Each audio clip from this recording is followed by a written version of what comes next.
الله لا إله إلا هو له الأسماء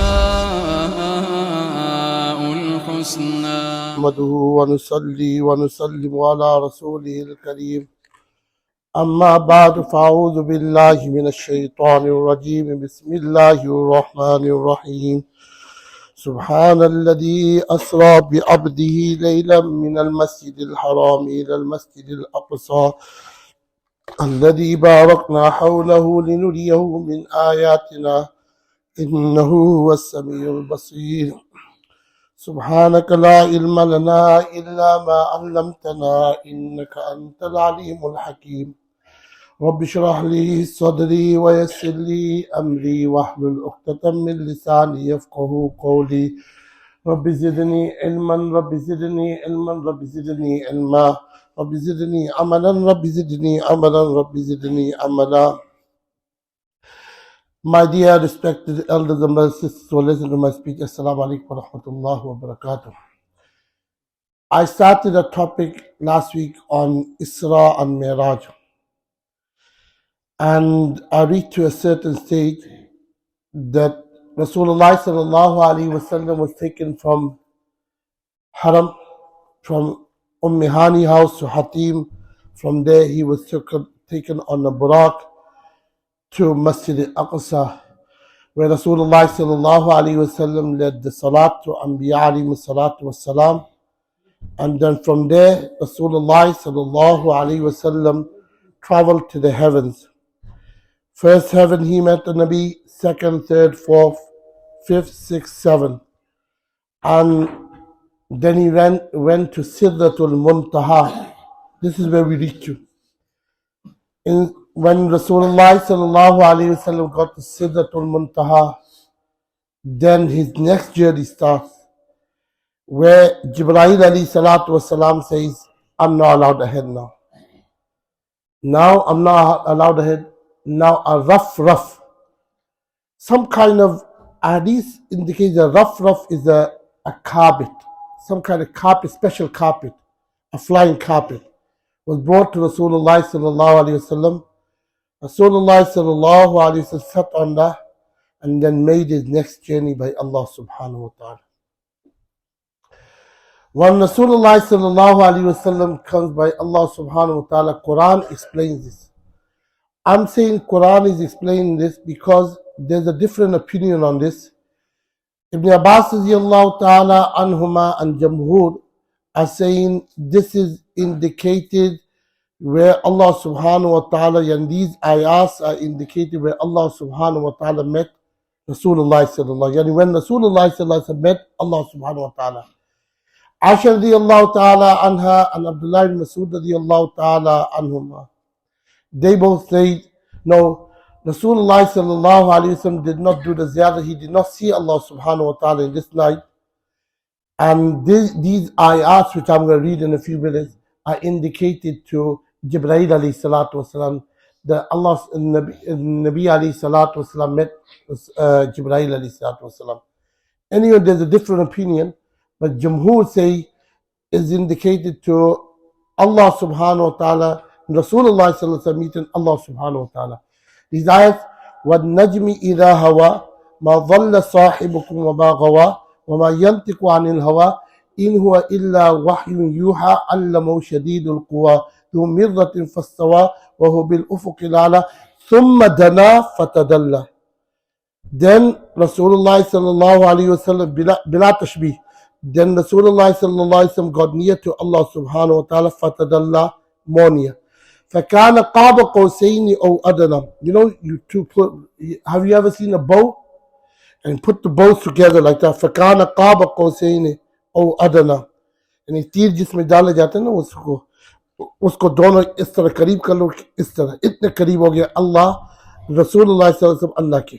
فَكَانَ قَابَ قَوْسَيْنِ أَوْ فَأَوْحَى إِلَى عَبْدِهِ مَا أَوْحَى مَا كَذَبَ الْفُؤَادُ مَا رَأَى فَتُمَارُونَ وَلَا مَا يَرَى وَلَقَدْ رَأَوْا نَزْلَةً أُخْرَى عِنْدَ سِدْرَةِ الْمُنْتَهَى عِنْدَهَا جَنَّةُ الْمَأْوَى. So Jamhur, Ibn Abbas radiallahu ta'ala is known as Mufassir al-Quran. And because of the Abdullah ibn Abbas radiallahu ta'ala was saying that this is the meeting of Allah subhanahu wa ta'ala and Rasulullah sallallahu alayhi wasallam. Kama yaliku bishani. When Rasulullah sallallahu alayhi wasallam meets Allah subhanahu wa ta'ala, you know, in this normal life, today's life, if you go to meet someone higher than you, greater than you, what happens is that when you meet someone greater than you, they will give you a gift. And that gift is a great thing. You cherish that gift. Rasulullah sallallahu alaihi wasallam was given 3 gifts by Allah subhanahu wa ta'ala, and Rasulullah sallallahu alaihi wasallam accepts 3 gifts. First gift was given to Rasulullah sallallahu alaihi wasallam is 50 salats.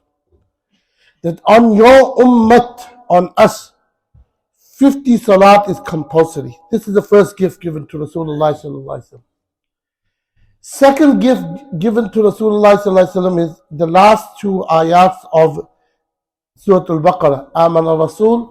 آمن الرسول بما أنزل إليه من ربي والمؤمنون كل آمن بالله وملائكته وكتبه ورسله لا نفرق بين أحد من رسله وقالوا سمعنا وأطعنا غفرانك ربنا وإليك المصير لا يكلف الله نفسا إلا وسعها لها ما كسبت وعليها ما اكتسبت ربنا لا تؤاخذنا إن نسينا أو أخطأنا ربنا ولا تحمل علينا إصرا كما حملته على الذين من قبلنا ربنا ولا تحملنا ما لا طاقة لنا به واعف عنا واغفر لنا وارحمنا أنت مولانا فانصرنا على القوم الكافرين. These ayat. And a third gift was given the third gift was given to Rasulullah sallallahu alaihi wasallam, that from your ummat, for your ummat ijabah, those people who accept Islam and do not commit any kind of shirk and kufr, eventually they will enter Jannah. What this last point, this gift is a great gift to Rasulullah sallallahu alaihi wasallam. That anyone who says Ashhadu an la ilaha illallah wa anna Muhammadan abduhu wa rasuluh, their aqidah is right, their believing is right, they have not made any partners to Allah subhanahu wa ta'ala. Rasulullah sallallahu alaihi wasallam was given this gift, that as long as they have not made any shirk, no partners to Allah subhanahu wa ta'ala, in the dhat of the being of Allah subhanahu wa ta'ala, in the qualities of Allah subhanahu wa ta'ala, no kufr, whatever sin they commit, either min fadlihi, with the grace of Allah subhanahu wa ta'ala, they straight away enter Jannah, or either going to Jahannam and getting washed, and then eventually they will enter Jannah. So this is one of the gifts, that as long as someone has the right aqidah, right faith, if they have committed any kind of sins, because either Allah subhanahu wa ta'ala forgive their sins, or either Allah subhanahu wa ta'ala punish them because of the sin, or they will go to Jannah because of someone intercession, someone intercede for them, do safari for them, but they will go in, eventually they will go to Jannah. This is one of the gifts for Rasulullah sallallahu alaihi wasallam was given. Quran says, "Inna Allah la yaghfiru an yushraka bihi wa yaghfiru ma duna dhalika liman yasha wa man yushrik billahi faqad dhalla dhalalan ba'ida." Allah subhanahu wa ta'ala says that shirk could be not forgiven, but anything beyond that, below that, I will forgive that. Anything below that, I will forgive. Allah subhanahu wa ta'ala says that is the rule of Allah subhanahu wa ta'ala, and Allah subhanahu wa ta'ala said, these are my rules, I'm not going to break these rules. My mercy will not go beyond this. Alright? That's the rule of Allah subhanahu wa ta'ala. So that's one of the gifts Rasulullah sallallahu alaihi wasallam was given. The second gift what Rasulullah sallallahu alaihi wasallam was given is Aman al-Rasul bima unzila, which I read. There's a lot of barakat, a lot of blessing of these 2 ayats.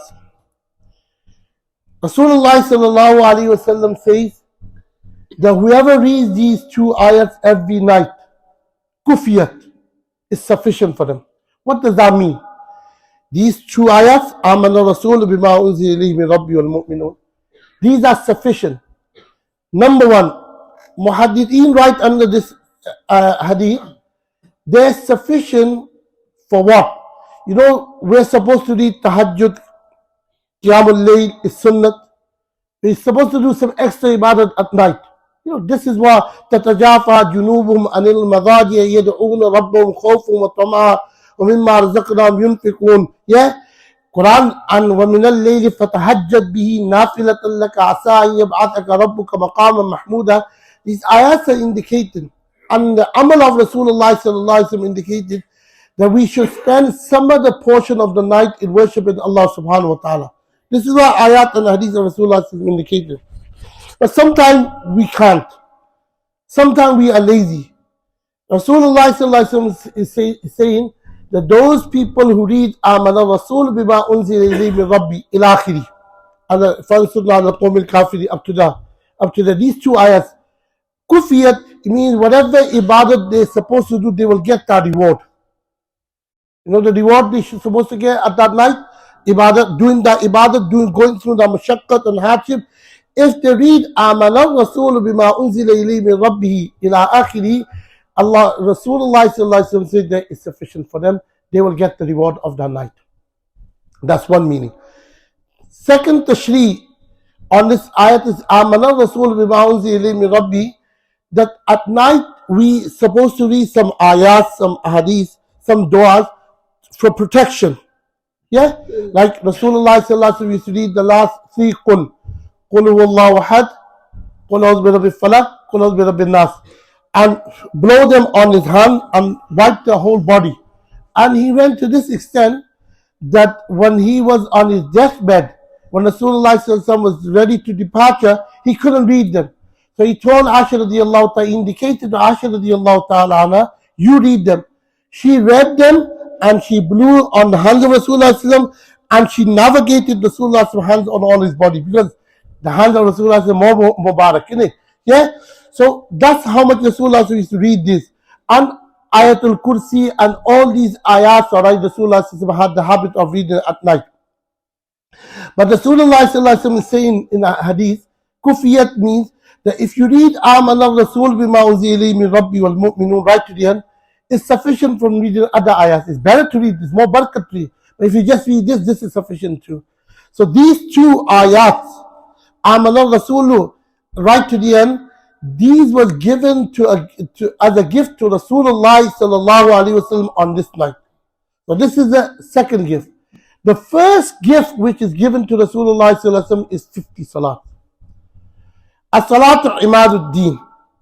Salat is the pillar of Islam.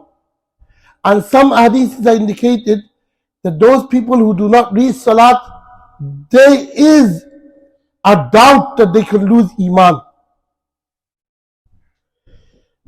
Man taraka salat muta'ammidan faqad kafar, or kama qala Nabi sallallahu alaihi wasallam, that those who leave salat on purpose, they could be a kafir. That's how dangerous it is, leaving salat. Yeah? So this gift is given, Rasulullah sallallahu alaihi wasallam is called up to the heavens. Alright? He traveled all the way to the heavens. He comes to Allah subhanahu wa ta'ala, and Allah subhanahu wa ta'ala gives him a gift, which is 50 salat. Now Rasulullah is coming with these three gifts back. He comes back, he passed Baytul Ma'mur, he passed Sidratul Muntaha, he passes Hazrat Ibrahim alayhi salatu wasalam on the seventh heaven. Ibrahim alayhi salatu wasalam had a habit not asking too many questions. He did not ask any question at all. And down he comes to Musa alayhi salatu wasalam. Musa alayhi salatu wasalam had his own nature and tabiyat, his jalali. He asked Rasulullah sallallahu alayhi wasallam that obviously you went up to the heavens, you went all the way to meet Allah subhanahu wa ta'ala. Allah subhanahu wa ta'ala has given you a gift. What's the gift? Rasulullah sallallahu alayhi wasallam is proud and say, 50 salat Allah subhanahu wa ta'ala has made compulsory on my ummah. Musa alayhi salatu wasalam hears this and said, Ya Muhammad, O Prophet of Allah subhanahu wa ta'ala, or the last Prophet of Allah subhanahu wa ta'ala, your ummah, your believers cannot, your nation cannot do 50 salat. I jarrabtu, I experienced Bani Israel, they are more stronger, they couldn't even do 2 salats.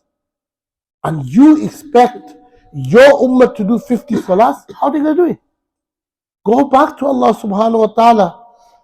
and ask Allah subhanahu wa ta'ala to forgive these 50 salat, make them less salat.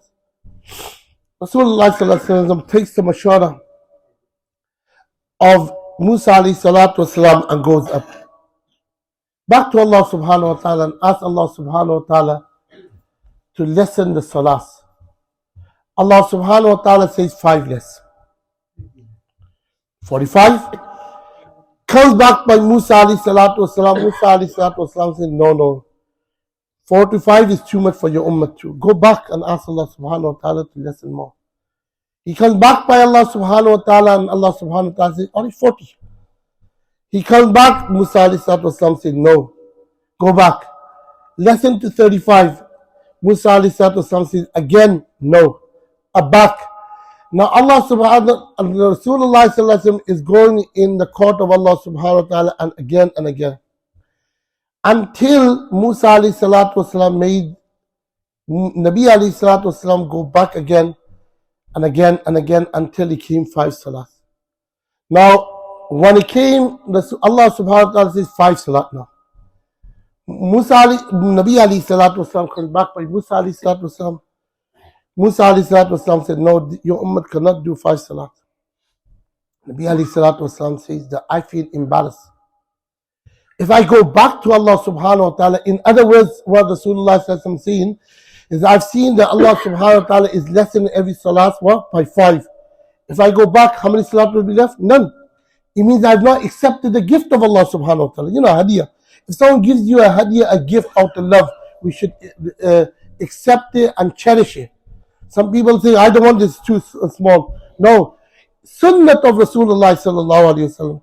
If anyone gives you a gift, you cherish it and accept it. Rasulullah sallallahu alayhi wa sallam said, no, I'm not going back. But what I do is, because you are saying your ummah is very weak and they will not be able to do it, I will make dua to Allah subhanahu wa ta'ala that Allah subhanahu wa ta'ala give my ummah the tawfiq and ability to read salat. And Rasulullah said, make that dua. Because of that dua, whichever one is reading salat is because of the tawfiq, Allah subhanahu wa ta'ala gives the ability, and Rasulullah sallallahu made dua for us. It's nothing else. Some people are stronger than us. They have more ability. They might not be able to come to the masjid read salat because of the dua of Allah, Rasulullah sallallahu. And Allah subhanahu wa ta'ala made the announcement that I made compulsory on your ummah 50 salat. La mubaddili kalimati. I do not change my wording. So remember, Allah subhanahu wa ta'ala said they will read 5 salat, but they will get the reward of 50 salat. They will read 5 salat, but they will get the reward of 50 salat. That's the rule of Allah subhanahu wa ta'ala. And that rule applies for everything. That you do good deed, one good deed, Allah subhanahu wa ta'ala will give us reward of 10. That's good deed. You do a sin, you just no dhulm from Allah subhanahu wa ta'ala. Allah subhanahu wa ta'ala just tells the angel to write 1 sin. Until you have not committed that sin, Allah subhanahu wa ta'ala tells the angel not to write it. If you made good, firm intention to do good deed, a deed is written for you. Firm intention. Not just, if people say, stands in, when the Jamaat brothers say stand for 3 days or 5 days, for a joke they say, all right, 3 days. They won't get any reward on that. Unless they make firm intention to say, oh, we're going, and they organize. If they organize and make the firm intention, then they'll get the reward for it. Yeah? So firm intention for a good deed, then you get reward for it. When Rasulullah sallallahu alaihi wasallam comes back, he left the house sitting. On the doorknob of the house, alright, when the angels entered, that was still moving. So everything, the entire universe has paused. Rasulullah comes back, sleeps back in his bed. In the morning, he tells the mushrikeen in Makkah and everyone, I've been to Masjid al-Aqsa last night, in a portion of the night. Laylan min al-laylan, tanween tankid means in a bit of portion of the night. And I went to Masjid al-Aqsa, then from there I went to the heavens, I met Allah subhanahu wa ta'ala. They all gathered, Abu Jahl and everyone, and they started making fun of Rasulullah sallallahu alaihi wasallam. And they started clapping. They're clapping. You know, this clapping is from mushrikeen. But tasdiyah, and also started whistling on Rasulullah sallallahu alaihi wasallam. They made all this whistling and clapping and shouting, making fun of Rasulullah sallallahu alaihi wasallam. Someone went and ran to Abu Bakr Siddiq radiyallahu ta'ala anhu and told Abu Bakr Siddiq radiyallahu ta'ala anhu that your friend Muhammad sallallahu alaihi wasallam, Rasulullah sallallahu alaihi wasallam, is saying that he's been to the what? He been to Masjid Al-Aqsa, he been to the heavens, and he met Allah subhanahu wa ta'ala. Do you believe that? He said, in qala, if he says that, if Rasulullah sallallahu alaihi wasallam has said this, I believe him. And that's why Hazrat Abu Bakr Siddiq radiallahu ta'ala is given the laqab of Siddiq. Laqab of Siddiq. Understand? So Rasulullah sallallahu alaihi wasallam was standing in Hatim, and he said, I went there, this is what I've seen on the way. So next week I will explain what Rasulullah sallallahu alaihi wasallam on the way. Anyway, Rasulullah sallallahu alaihi wasallam said, I've seen this and all that. They said some of them who went to Masjid Al-Aqsa, Baytul Muqaddas, they stood and said, alright then, if you've been to Masjid Al-Aqsa, Baytul Muqaddas, you would know what Baytul Muqaddas and Masjid Al-Aqsa looks like. So tell us how many doors there are, how many windows there are, what the wall color, these kind of questions start asking. Imam Bukhari rahmatullah alayhi say, it brings the hadith that Rasulullah sallallahu alaihi wasallam said that I panicked at that time. You know, when you visit somewhere first time, you cannot picture everything. You don't look at that. You know, and whoever has love for dunya, they look at everything. But Rasulullah had no love for dunya. So Rasulullah did not picture all Masjid Al-Aqsa, Baytul Muqaddas. And when they started asking questions, Rasulullah panicked.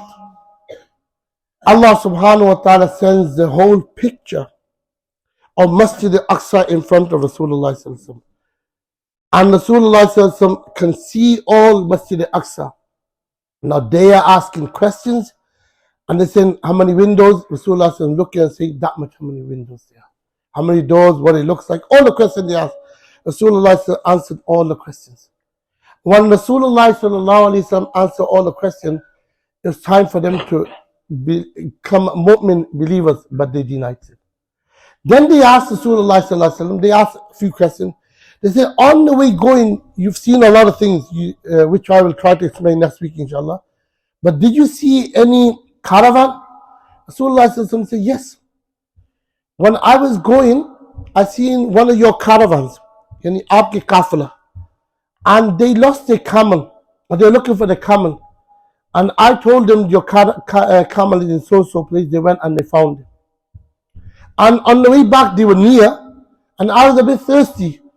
So I went to one of the pots, which was covered, drank water from it, and they cover again. And remember, in the Arab nation and the mahal of that time, drinking water and drinking milk or rice without asking, it was allowed. That was their tabiyyat. You know, we have a culture of things in it that they don't mind if you take a bit of this and that. That was the culture. So Rasulullah did not need to take any permission from them. His permission to drink water and drink milk. That's allowed from everyone. So they said, okay, when is it coming back? Rasulullah said that any time from the valley of Tan'im, anytime from the valley of Tan'im, they will appear now. And Rasulullah said, in the lead of the camels of there will be a black and white camel. On one side, it will have a black bag, sack. On the other side, it will have a white sack. Like Rasulullah said, he appeared from the valley of Tan'im. And in the lead of the caravan is in a black and white camel. Then they asked from the caravan that, did you lose your camel? They said, yes, we lost our camel, and someone said to us that in so and so place, we went there, we found it. We didn't know who it is. Some narration says someone said that's the voice of Muhammad sallallahu alaihi wasallam. Anyway, then they asked, did anyone drink from your pot water? They said, yes, someone drank from it. It was covered, but there's no water left in it. So then, but still they did not embrace Islam. But this is the miracle of Rasulullah sallallahu alaihi wasallam. What thing happened when Rasulullah sallallahu alaihi wasallam was going to Masjid al-Aqsa, Baytul Muqaddas? Where did Rasulullah sallallahu alaihi wasallam land and read two rakat nafal? What did Rasulullah sallallahu alaihi wasallam see in Jahannam? What kind of people did he see? What kind of punishment Rasulullah sallallahu alaihi wasallam saw on the way going to Masjid al-Aqsa? What everything what Rasulullah sallallahu alaihi wasallam seen? Inshallah ta'ala, next week I'm going to explain that, what Rasulullah sallallahu alaihi wasallam seen. الله